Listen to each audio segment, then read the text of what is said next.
Welcome to AI Tech Book. This is the Atlas. Episode 3, MCP in Production, Part 2 of 2. If you watched Part 1, you know what MCP is. 3 weeks ago, that knowledge stopped being enough. 15 CVEs, 7,000 servers publicly exposed, 150 million downloads in vulnerable packages, and the line that defines this episode, Anthropic declined to modify the protocol's architecture. MCP in production is Docker in 2015. The platform is here. The discipline is yours to build. Watch what happens when 3 gaps converge. One paper names 3 primitives the spec doesn't ship. One disclosure names 15 ways the SDK's broke. One JSON file names 7 controls the IT team can deploy. Production MCP isn't another Anthropic feature. It's the architectural floor your team builds on top of the protocol, because the protocol's authors stopped at the protocol. 18 minutes, 8 patterns, every claim, primary sourced. Start with the server, about 10 lines of code, and 90% of the work those lines don't do. Part 1 said the server offers tools, resources, and prompts. The shape was right. The inside of a server in code looks more specific than that. Open a Python file. Import MCP. The class is called fastMCP. 1 instance, 1 file. That's the surface. Now decorate 3 functions. One with @mcp.tool. One with @mcp.resource. One with @mcp.prompt. Each decorator publishes 1 primitive to the model. The function signature becomes the input schema. The return type becomes the output schema. The type hints become the validation. Here's the part that matters. The docstring is not a comment for humans. The docstring is the description the model reads when it decides whether to call your tool at all. Part 1 named this. The SDK proves it. The string you write under the function name is the LLM-facing contract, not internal documentation. Watch the surface area. 3 decorators. 1 file. A working server stands up in roughly 10 lines. That brevity is what makes the production gap so large. The reference SDK optimizes for ease of authoring, not for ease of shipping safely. Easy to write, hard to ship, and that asymmetry is the rest of this episode. If you're an architect, the decorator pattern is the surface your team will compose against. Tool descriptions are not documentation. They are the contract the model reads to decide. Review them like you review an API spec, because to the model, they are 1. 3 decorators. 3 primitives. What's the actual schema each one declares? The decorators are easy.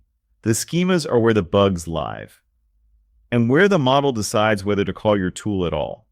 2 SDKs, 1 mental model. Python on the left. TypeScript on the right. A shared rail down the middle, labeled what the model sees. Python uses Pydantic plus type hints. The function signature becomes the input schema. The return type becomes the output schema. The READM is direct on this. Structured results are automatically validated against the output schema generated from the annotation. Type the function. Get the schema. No JSON authored by hand. TypeScript uses standard schema.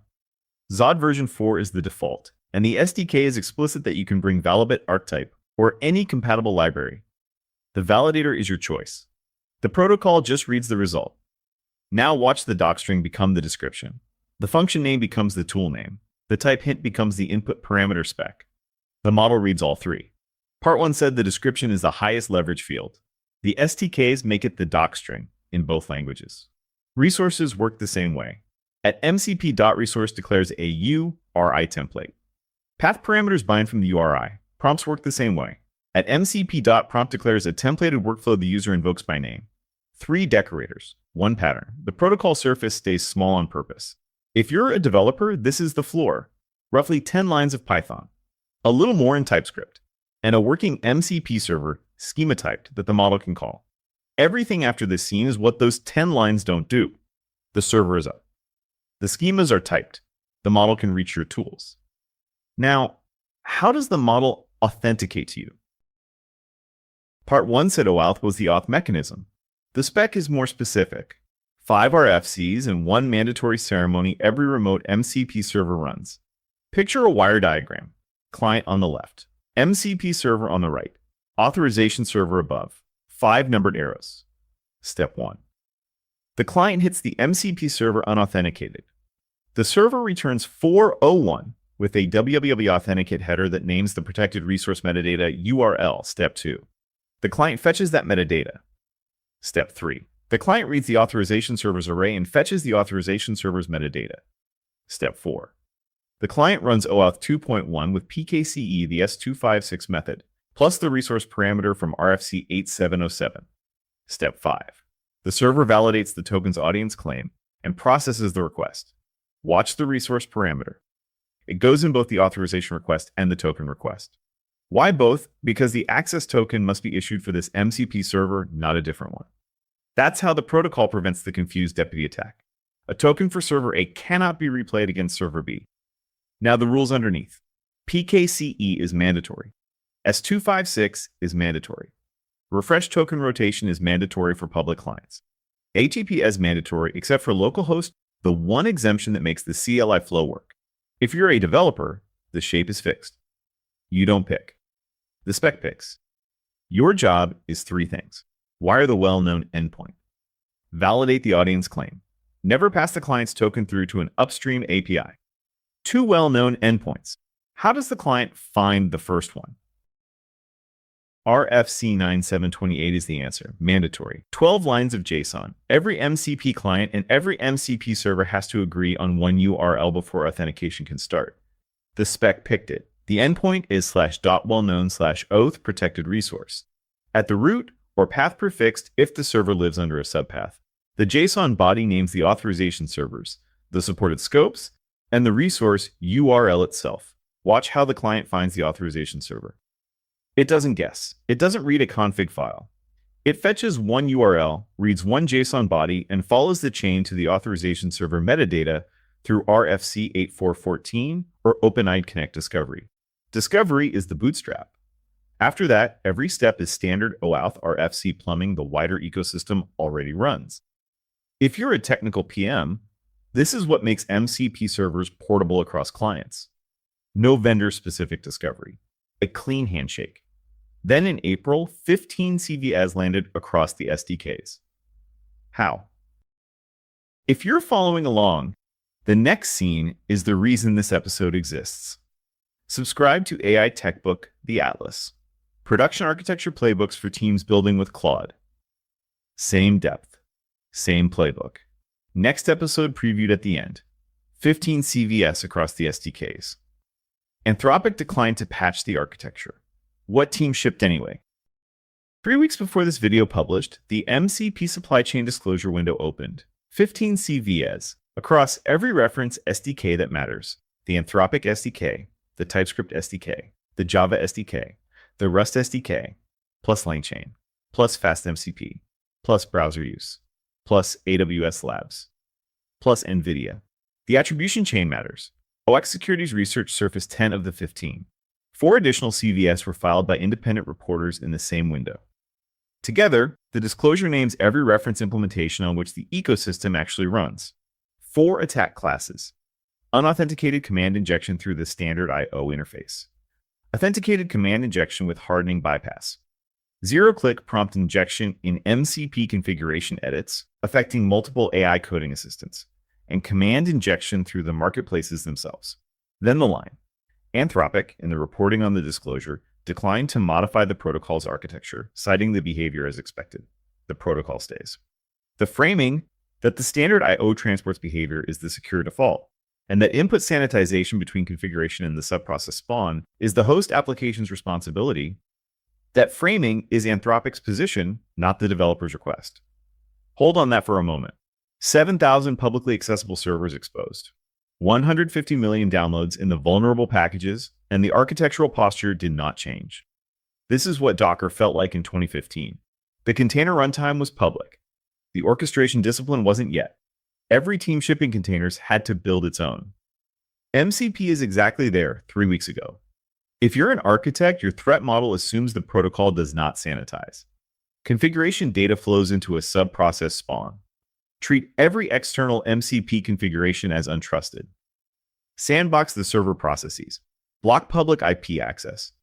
Monitor every tool invocation. These are the 5 mitigations the Ox advisory recommends. They are not optional. The architecture didn't get patched. The teams shipped anyway. What did they ship? If the protocol's authors won't patch the architecture, who's naming what the architecture actually needs? One researcher. One paper. Published March 12, 2026. Author, Vasundhara Srinivasan. Title, Bridging Protocol and Production. The thesis sentence reads, MCP does not yet standardize how agents safely operate those tools at production scale. 3 missing primitives. Identity propagation. Who is the end user behind a tool call? Adaptive tool budgeting, token, time, and cost budgets per invocation. Structured error semantics. Machine-readable failure codes that let agents self-correct deterministically. Watch the 3 primitives become 3 proposed protocols. CABP, the context-aware broker protocol, extends JSON RPC with identity, scoped routing through a 6-stage broker. ATBA, adaptive timeout budget allocation, frames tool invocation as a budget problem over heterogeneous latency. And SERF, the structured error recovery framework, ships machine-readable failure semantics. None of the 3 are in the next spec. The release candidate dated July 28th ships none of them. The paper proposes. The protocol hasn't adopted. The honest read, production architecture has a research path the production protocol hasn't yet walked. If you're an architect, this is the gap map. Identity, budgeting, structured errors, none come from the protocol. Your team builds these or accepts they don't exist. Most teams build them on top of open telemetry, scene 12. The research names the gaps.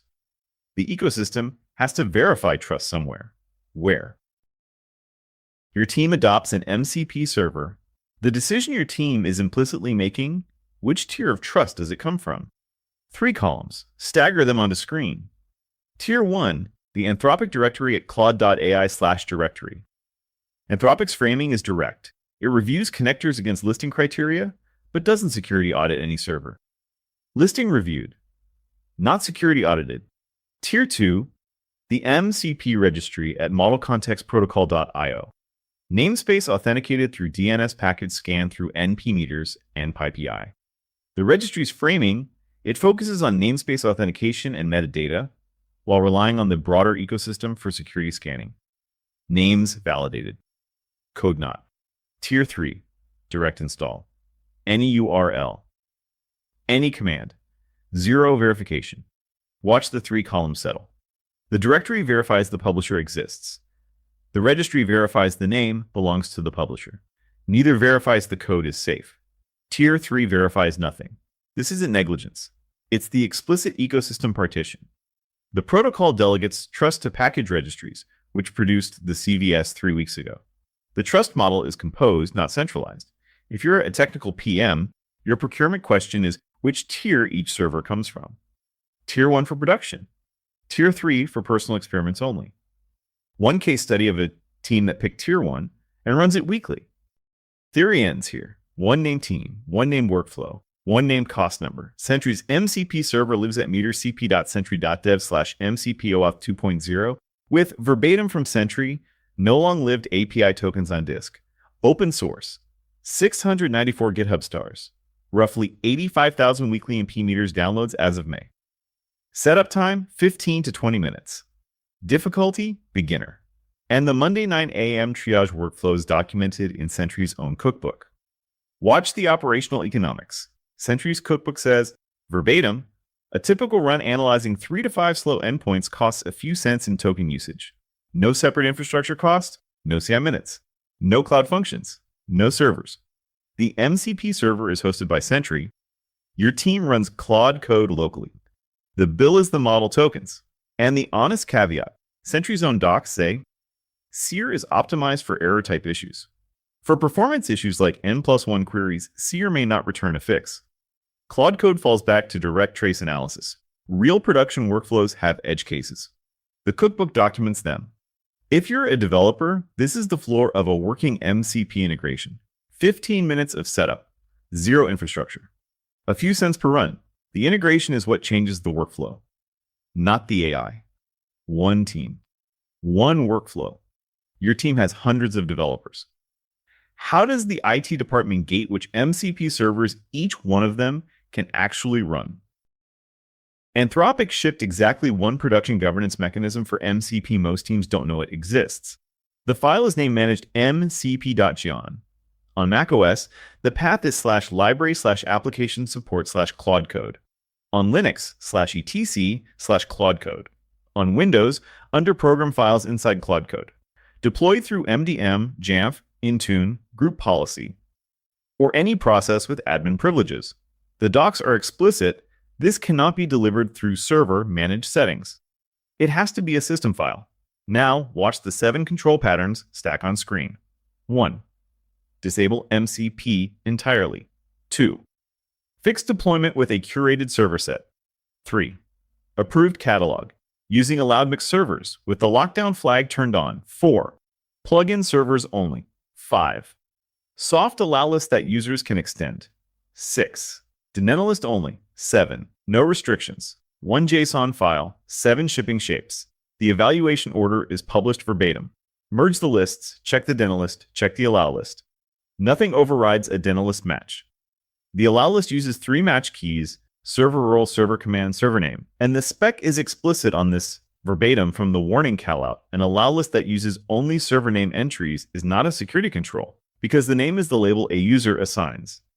To enforce which servers actually run, add a server command or a server role entry. If you're a technical PM, this is your audit story. 1 file, 7 patterns, per OS paths, MDM deployment. The IT team validates the deployment with 2 commands. Claude MCP list to confirm the managed servers loaded. Claude MCP add of an off-list server to confirm the enterprise policy error returns. Both commands ship in Claude code. 7 control patterns, 1 JSON file, 1 observability layer the protocol doesn't ship. If you're shipping in production, you need to know which servers your developers actually use. The protocol won't tell you. Claude code ships the primitives. Your team builds the layer. Claude Code Observability is OpenTelemetry based. The docs are direct. When OTel export is configured, Claude Code records which servers and tools users invoke. 2 environment variables turn it on. A 3rd flag, tool details, adds server and tool names to the events, so your collector can aggregate them. Watch what's not in the schema. No structured audit log of config changes. No signing. Per server token usage is observable through the metrics interface, but the protocol ships no structured error semantics layer. The arXiv paper named that gap as SERF. The spec hasn't adopted it. Teams derive error semantics in the collector. This is the thinnest section of the episode. Because the observability story is thin. Claude code hooks OTel. Teams build the rest. If you're an architect, your stack is the OTel pipeline you already run, plus a derivation layer for the gaps. No built-in dashboard. No shipped audit log. The hooks exist. The discipline is yours. 1 Docker in 2015 analogy still hanging. Time to close it. 7 things from part 2. 1. The 10-line server is the floor. The doc string is the LLM-facing contract. 2. OAuth is mandatory shape. PKCE plus resource indicators plus RFC 9728. 3. 15 CVEs. 7,000 exposed servers. Anthropic declined to patch the architecture. 4. The arXiv paper names 3 missing primitives. CABP, ATBA, SERFC, none ship in the next spec. 5. 3 trust tiers, directory listing reviewed. Registry namespace authenticated, direct install 0 verified. 6. Sentry weekly triage, 15 minutes, a few cents per run. 7. 7 control patterns, 1 JSON file, per OS paths, MDM deployment. MCP in production is Docker in 2015. The platform is here. The discipline is yours. Thank you for watching. Share it with 1 person. Subscribe to AI Tech Book for episode 4, Claude code configuration and workflows, agent loops, subagents, custom commands. The configuration layer Anthropic ships above the protocol.